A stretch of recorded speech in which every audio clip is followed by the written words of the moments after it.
The fact is, Chile happens to be having the most unequal economic disparity in the OECD countries.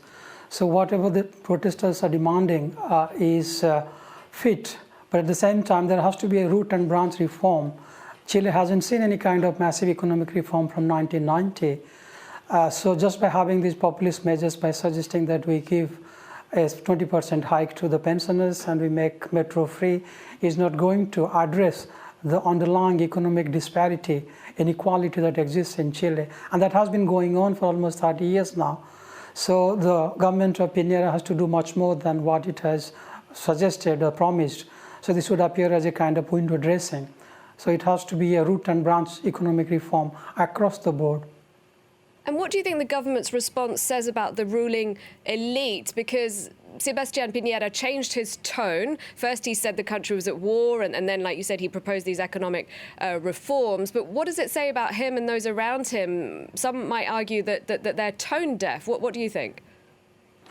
The country has been led by the elites from 1970s onwards, after the fall of Allende's regime, Salvador Allende's regime, Augusto Pinochet after that. Now we have got a kind of right-wing government from 1990s onwards. It hasn't helped, it hasn't brought about the reforms that the Chileans would have expected. So the system undermines the underclass systematically, institutionally, and that has been going on all these years. So there has to be reforms in the health sector, reforms in the education sector, reforms in the sector of employability. Unless and until the government introduces these ones, the largest, the big economic pie is going to be always in the hands of the rich upper class. So there is a massive class divide in Chile which cannot be undermined, and now is the time, perhaps, according to the protesters, to do something about it. Now, in recent weeks and months, we've seen protests across the region, in Ecuador, Bolivia, Argentina. How do the protests that we're seeing now in Chile compare?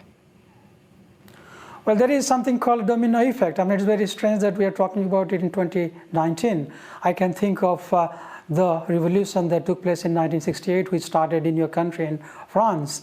Then there was a kind of knock-on domino effect that spread all over the world. Indeed, so we can say that there is a kind of link between what is going on in Catalonia, in Hong Kong, in Lebanon, in Bolivia, Ecuador last week, and now in Chile. So yes, there is a certain degree of emphasis on people power. People feel that they have a right to question their government. They are not going to sit there and take it. So they are prepared to die for their cause. And now is the time for getting rid of that hesitancy which had affected the masses for such a long time.